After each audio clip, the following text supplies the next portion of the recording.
All right, welcome back to My Mom's Basement, ladies and gentlemen. It is Robbie Fox here with CM Punk and Rhea Ripley, here to talk about WWE Unreal, the new series on Netflix.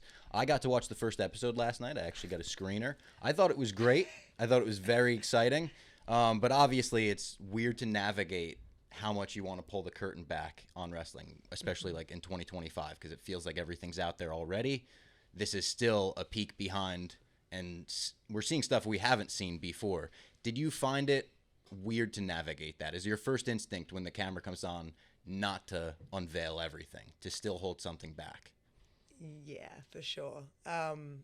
Especially with things that like we've tried so hard to protect, like friendships and just things that we don't want everyone knowing. It was weird when you see like the camera crew coming over and you're like, should I just be me right now? Or Like your should guard I? comes up a bit? Yeah, a little bit. And it's just like, you just you think about the business and everything that you've tried so hard to like portray for the fans that watch it, and you don't want to ruin that completely for them.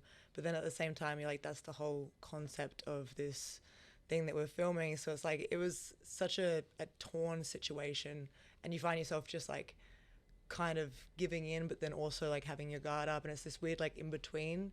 There is a lot of like real moments for sure, but we haven't actually seen it to Oh, you comment guys in haven't full. seen it yet. You have I you got have higher clearance Yeah. than we do apparently. Yeah, I don't know why we haven't seen it yet. It might have helped since we're on this whole press tour. Yeah. To actually There's a lot of you guys see in the first show. episode. Yeah, I'm incredibly nervous in a way. Like taught my entire life to protect the business, and I was never aware of what, when, and why we were filming stuff. So I'd walk into a situation and I'd just be like, "What? Oh, we're filming this? What are we doing?" Yeah, You you're know? not like super briefed on this is going No, to be filmed for the I show, never or- knew. I never knew what the camera was shooting, and I never knew who was mic'd up. So you're probably going to see a lot of hilarious stuff, especially from me.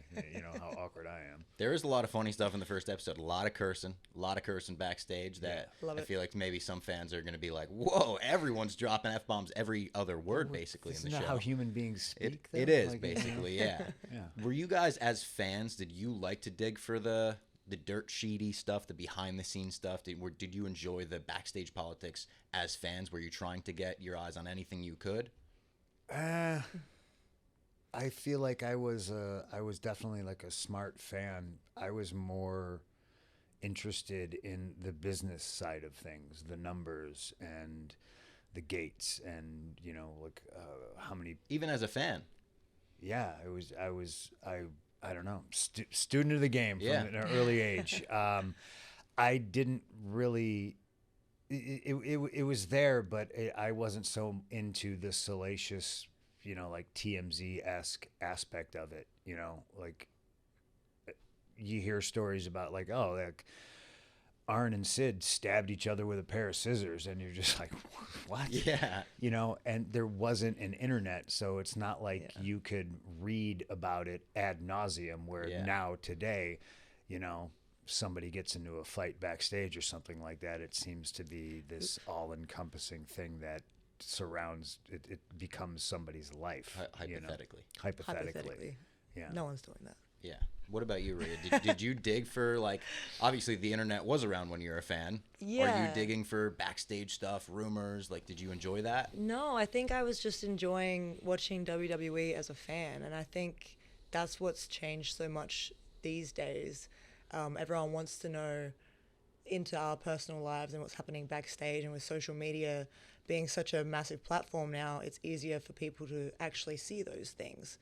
But growing up, I loved watching WWE. I loved watching all kinds of wrestling, and I just enjoyed it for what it was. And I mean, the furthest that I would go is going onto people's Twitters at the time and looking them up online to see when their birthday was to celebrate at home. Like I made the Miz a birthday cake when I was younger. Yeah, like just things like that. But I wasn't going for any like gossipy sort of stuff. Yeah, I loved seeing like who I shared a birthday with. And Yeah. For me, it was Kevin Nash, and I met him wow. once, and I said like, "Oh, we're birthday twins. It's you, me, and OJ." And he was like, "Oh, what?" And I was like, that's us and Tom Hanks. You know, we got good ones, we got bad so you ones. ruined it with Tom Hanks. I was going to say 6-man tag champs right there. Robbie, Big Sexy, and OJ. Yeah. He did, like, his face just went blank when I said that. And it was funny. And speaking of behind the scenes, backstage stuff, who do you feel are the unsung heroes backstage at WWE? In regards to what? In regards to making the show happen, in regards to like, couldn't do it without them, but we don't hear about them very I feel often. like there's so many people. There is. Yeah, there's so many chefs in the kitchen, and in a good way, you know, that if you took one person out, like, I mean, and it kind of happens on a weekly basis, you know, like Michael Hayes just went down, got a knee surgery. So, you know, Freebird's gone for a while, and I really do feel the impact of him not being around.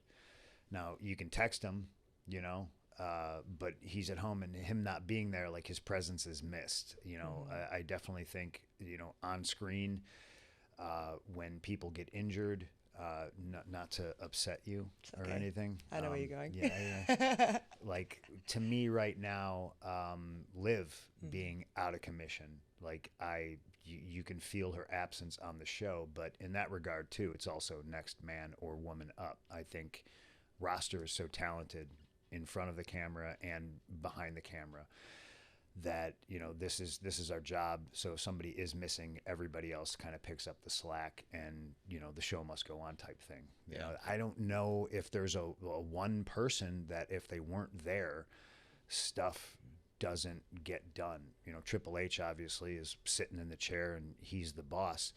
But one of the aspects that I really love about this brave new WWE that I've come back to is, you know, if he's got like a daddy-daughter dance, he's not at TV. And I find that to be so amazingly brilliant. Like, yeah, go hang out with your kid. Like, go have those moments. Like, we'll be fine. Yeah. You know, we'll get through, you know, but you definitely feel there's so many people cast such a large shadow that you definitely feel their absence when they're not on the show. Obviously, superstar Rhea Ripley, when she's not on the show, I'm upset. Yeah. We get to see your shoulder injury in the first episode of the show. That's the first episode? You walk in and you say, oh, yeah, you know, triple separation over here. And we hear about your decision to not get the surgery because you'd rather be out for 3 months. Is that stuff specifically harder for the cameras to be there for when you're like, you don't even know the full scope of the injury yet and there's a camera in your face for it? A little bit, just because you feel very, like, vulnerable in that situation. Like, I don't remember everything that has been filmed because, like, my brain was absolutely everywhere in that current situation and that moment. But just knowing that, like, there's a camera there, like, I do feel like I need to portray that I am tougher in a way. And, like, I don't like crying too much in front of cameras and all that, but, like, I couldn't help it because I was just, like, so vulnerable and just so upset at the situation, and, like, so many different emotions were going through my mind. And I remember people coming into the room and all that, but I don't know what's been filmed, so I'm very intrigued to see it. It does feel like very vulnerable footage. Like, it feels like you completely drop Rhea Ripley in that moment, and it's just you. And it's, like, cool to see, you know, you come in and kind of, like, be like, been there, like, it's gonna be okay. Triple H is It was all the work. I was just being a baby face. And you and Triple H in the first episode actually both bring up the fact that there were conversations in the years that you were away, and it, like, never quite felt right until it did. Yeah. Do you remember when those conversations were, or what didn't feel right about it? Oh yeah, I remember everything. Like, there's a lot of stuff that goes on behind the scenes that, like, we were just talking, like, there's a lot of stuff that I feel like is just for us. To me, being a wrestler at this level, there's certain prestige to it. At least I feel there is. I'm very proud of being a wrestler. So there's a lot of things that I don't necessarily want to share with fans. You know, it's no different than being in the Stanley Cup Finals and not letting cameras in the room. You know, it's no different than playing a World Series game and, you know, like, certain people don't get access. I want to kind of protect that part. But I think the the Twitter and the internet perception is, I tried to go back to WWE and they didn't want me, so I went and did the Fox show. Like that's not what happened at all. I had a hilarious clandestine meeting in the Borgata in Atlantic City with Vince and Triple H. I don't even know now. Like, what is it? It's 2025. This has to be 2018 or 19. Wow. You know, and it's just because Vince just started calling. I had agents. They were telling me, hey, they want to talk to you, and I was like, whatever, I'm not interested. You know, and then Vince just started calling me. He was like, hey, I'm eliminating the middleman. Like, we gotta, you know. And I was just like, this is insane, you know. And it just so happened that, like, oh, well, I'm gonna be here. All right, we can get there. You know, oh, okay, all right. And we had a meeting and we had a handshake agreement, and then he ghosted me. Wow. Yeah, so that's why it didn't happen. Unbelievable. Yeah, unbelievable. Oh, That's crazy. Unbelievable. I did not know that. I mean, I'm going to write a book someday, Robbie. So it'll be in the book. It's a great. Excited to read the book. It's a great story. I'm sure it'll be a great story. It's a fantastic story. Start to But finish, yeah, that would have been probably the first time that me and Triple H probably started chipping it away at any problems or drama that we had in the past. Like, that was the first instance. And at that point in your mind, you're open to it. You were like, the door's kind of creaking open. Yeah, I was very much just like, yeah, okay, like, you know, just pay me, whatever. Like, Yeah. You know, I took some stuff personally. Like, years have gone by. Like, all right, I'm over it. Recognize that it's a business. Like, you don't want me to take it personally. Just pay me. Yeah, I feel like a lot of fans, like, the perception of your absence was almost that you, like, decided one day, okay, I'm ready to come back, and you were on TV the next week. Yeah, it basically. didn't happen like that. Rhea, I'd also be remiss not to bring up the amazing match you had with Io Sky this past weekend. Bailey was saying that she felt like there was a different vibe around the show, that it felt like the old days of NXT. Did you feel that as well? Yeah, I did. I felt like everyone was going out there to kind of prove a point and make people pay attention to us a little bit more, which was really like cool to feel and then see everyone's reacting to Evolution too, and everyone's so positive about it. Everyone was so happy afterwards. Everyone thought that they went out there and gave it their all, which was just, it was an awesome like feeling. The locker room was happy. We all felt very accomplished. So yeah, it was a special night for sure. And then going out there with Io, someone who I've gone through NXT with, Mae Young Classic with, and then main roster with. The WrestleMania match this year, yeah, obviously. WrestleMania with Bianca. Like, we've gone through so much together. So then to main event Evolution 2 and be able to show everyone exactly what we can do in the ring together, it was a lot of fun. And it made me proud to be a female professional wrestler, you know? Of course, yeah. I thought the post you had was great, from the like pre-show to the main event. The main event, Pretty yeah. crazy from one to the next. It's The nuts. discrimination and the sexism is just off the charts. when are the men? When are the men getting? We should have an all-men show, right? Hashtag Yeah. all men show. Like, when Give are the men superstars a going to get a chance? That's all I'm asking. I want equality here. Women get a show that's dedicated to nothing but women. You can't enjoyed even the say show. what I you saw said. you I can't even posting keep- about it on Instagram. Can't yeah. even keep a straight face. I'm sorry. I'm just trying to be contrarian here. Yeah. You know. And I agree with Big E. He said, let's not wait another 7-8 years till we do the next one. Please, I would like to not wait that Yeah. long again, because I think that we do deserve a show like that. It's Yeah. it's I mean, different for sure. Look at the crowd. The Yeah, crowd was they going were crazy there the whole for it night. the whole night, and if anything, they got louder. Yeah, it the definitely more the built, night went on. yeah. It was insane. Yeah. And Naomi, what a moment. I Crazy know. cash Oh. in. I know. I mean, I'm mad about it, but I'm happy for it. Yeah, of course. You guys also both speak in the first episode about anxieties in wrestling. And I know you've spoken about having panic attacks before you go out before. And I see it online, people talking about like how much that means to them and how much Yeah. you talking about it makes it easier for them maybe. Does that make it then kind of a snowball where it's easier for you to talk about on the WWE Unreal show? Because you're very open about it on that. Yeah, I feel like it does help me open up a bit, because the whole reason that I wanted to be in the spotlight that I am is to make people realize that they can accomplish anything in their lives as well. And I was just a little girl from Adelaide, South Australia. I didn't think that I would be able to make it all the way to America to become a WWE superstar, but I followed my dream and I did it. And that's the one thing that I want everyone else to be able to accomplish too. I want them to know that their down period, it's not forever. They can pull themselves out of it. It's all a mindset. And like, we all go through these different things, some worse than others, but I just want them to know that like they can still work their way out and then accomplish whatever it is that they set their mind to. So that's why I'm really open about like all the struggles, because when you see someone in the spotlight talk about that, it helps you feel more confident within yourself as well.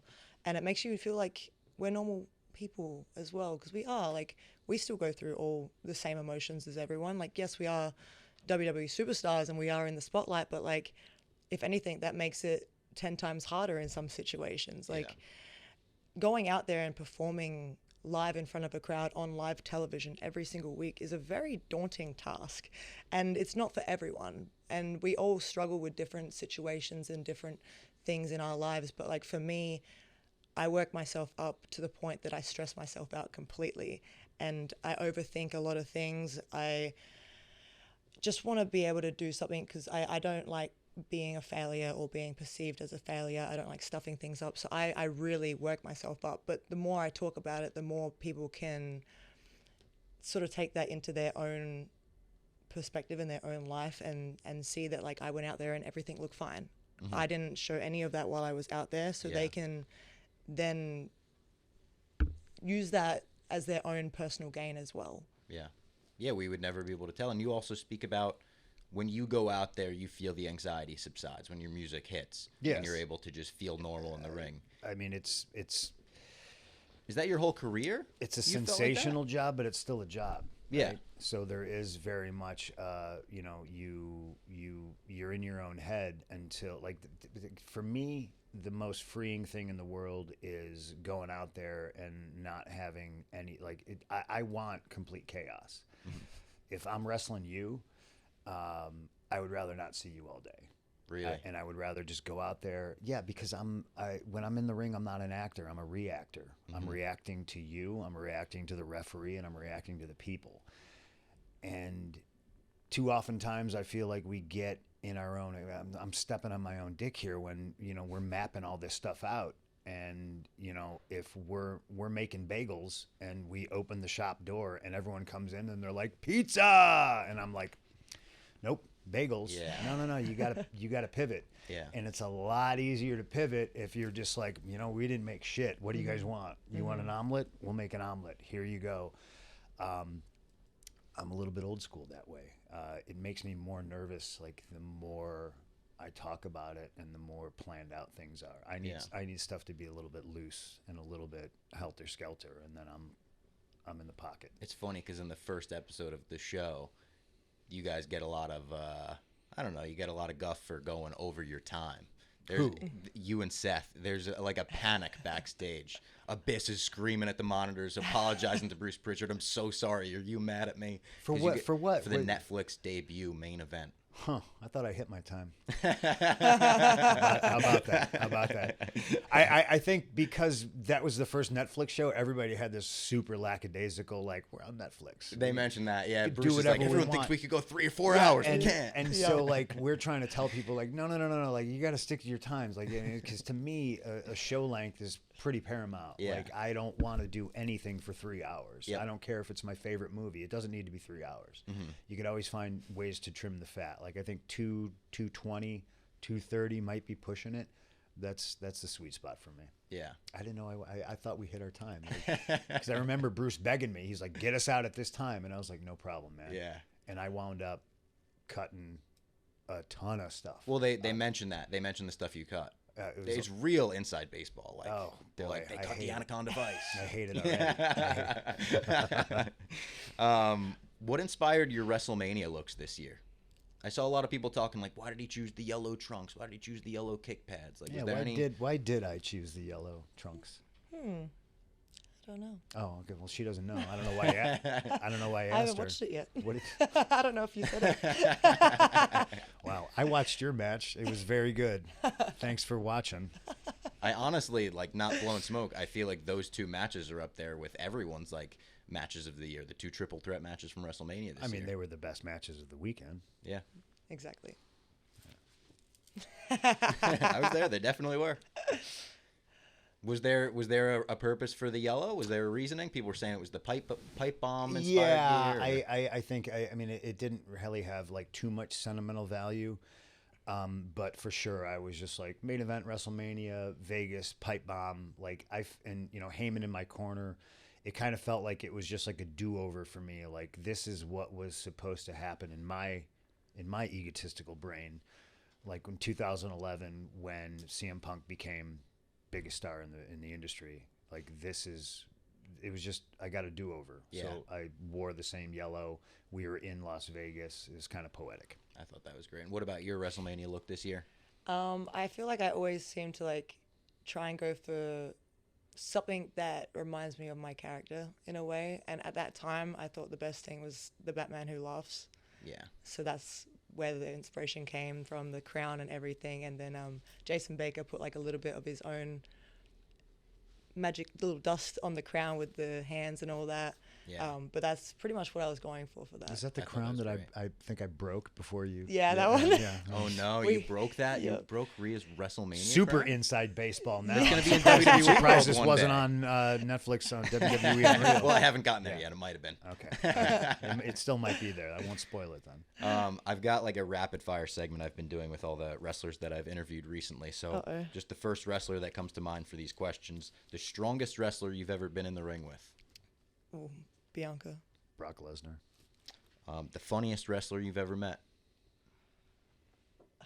There's so many. I want to say the Usos. It's either Jamie Dundee or Chris Candido.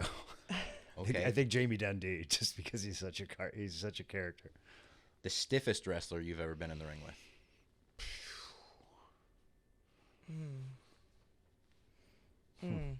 That's Terry Funk. Yeah, there's a moment in my career where I wrestled Terry Funk, and I had an epiphany of why his punches always look so good. Because they're punches? Because they were real punches. The first time you get hit with one, like, oh. Yeah, that's why. instantly, like, oh, makes sense. All right, great. And then why are you headbutting me? And then I punched him, and he looks at me and he goes, "Why did you hit me that way?" And I was just like, "What? I'm an old man." And then jab, and I'm like, "Oh my god, he's just fucking with me." What about you? Probably Shayna Baszler, because that's just how we like to work each other. Yeah. The best technical wrestler you've ever been in the ring with. Oh gosh. Alex Shelley comes to mind. Alex Shelley always would do stuff that would just kind of flabbergast me. Yeah, you know, innovator like, for sure. Yeah, but also like really tight and really clean. Not just doing stuff to do it, not sloppy, like real slick. Rhea? I feel like Asuka. Yeah. She sometimes gets me in things. I'm like, how did we get here? Like, what was You're a that? pretzel all of a sudden. Yeah. And then the most painful finisher you've ever taken. Ooh.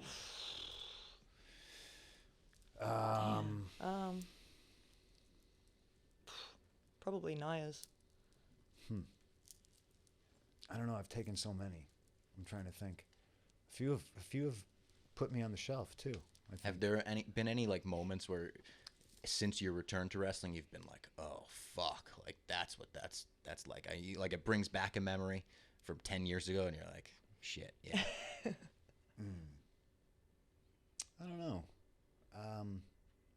I mean, the thing that stands out most recently was Drew McIntyre's, I don't even know what he calls it, the double arm DDT, because it exploded. Exploded my tricep. The future shock DDT, Yeah, is that it? Yeah. That wasn't fun. That hurt. Yeah. Yeah, I'd probably say Naya's, especially the one in Australia when I was on my stomach and she did it to my back. I remember she landed and I was like, straight away winded. Have you guys seen Superman yet? No. I have. Yes. What'd you think? I loved it. Okay, good. And I'm not really a big DC guy, and I'm definitely not a Superman guy. Yeah.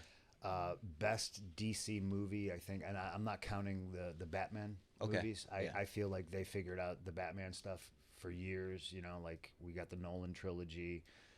All the new ones are good. It was exactly, in my opinion, what it needed to be. Mm-hmm. Yeah, I agree. I loved it. It's very corny, but in a good way. It's like Superman should be a little corny. It's so needed. No, he's a grown-up Boy Scout, right? Yeah. He's a big goofball. He says "gosh." He doesn't switch. Yeah. And that's like it was. They didn't beat you over the head with it, but it was like very lighthearted at moments. And as a dog lover, the world we need that right now. How do you not love crypto? Yeah. What have you guys been listening to lately? I remember we did an interview in like 2017 or 2018, and you put me onto Amyl and the Sniffers for the first time. Yeah, still a lot of Amyl and the Sniffers. A very easy band to listen to. Yeah, they're great. I sometimes wake up and I have a song in my head, so that will kind of dictate what I'm listening to all day. A lot of times it's a Clash song. I don't know why. You know, sometimes I wake up and it's just like Sepultura. I'm like, all right, put that on. I recently, oh God, what's the name of the band? I'm gonna look it up. Oasis? It's definitely not Oasis. Have they broken up yet? No. They're still going strong. Don't put that energy out there. Yeah, because it's me that's putting that energy out there. Yeah, it's not Noel and Liam. Sorry, this is taking forever. Is this the Spotify coming up? I don't have a Spotify. Are you Apple Music guy? I have Apple Music. Rhea, Spotify or Apple Music? I was always Apple Music, but lately I've been on Spotify because I just put it on like a rock playlist and I just press shuffle because I feel like I've been listening to the same music since high school. Like Which is like Motionless in White, Yeah. and like Of Mice and Men and all of that. I love them. I think they're awesome. But like sometimes when I'm at the gym, I'm like, I just need something a little different. So like I'll put the rock playlist on and it'll be a whole bunch of like Motionless in White and then other bands as well that like I've never heard of. Yeah. You know, I ran into Method Man on the way out of ESPN offices, so I'll probably be listening to some Wu-Tang. Enter the Wu-Tang. Yeah, absolutely. Bring the ruckus. The Lambrini Girls rock band. From I believe they're from London. That was my latest recent discovery. You should check them out. All right, I will. I absolutely will. Thank you guys for coming in. I very much appreciate the time. I hope everyone enjoys WWE Unreal. Yeah, our time is all right, Robbie. Trying to stay on time. Real boring. You guys got a lot of media. Really disappointed in you, man. Damn. Yeah, we do. We literally have all day. I know. Yeah, it's brutal. Well, I hope everyone enjoys Unreal. Obviously, there's great stuff going on WWE all across the board right now. Thanks, guys. Appreciate you. Thank you. Thank you.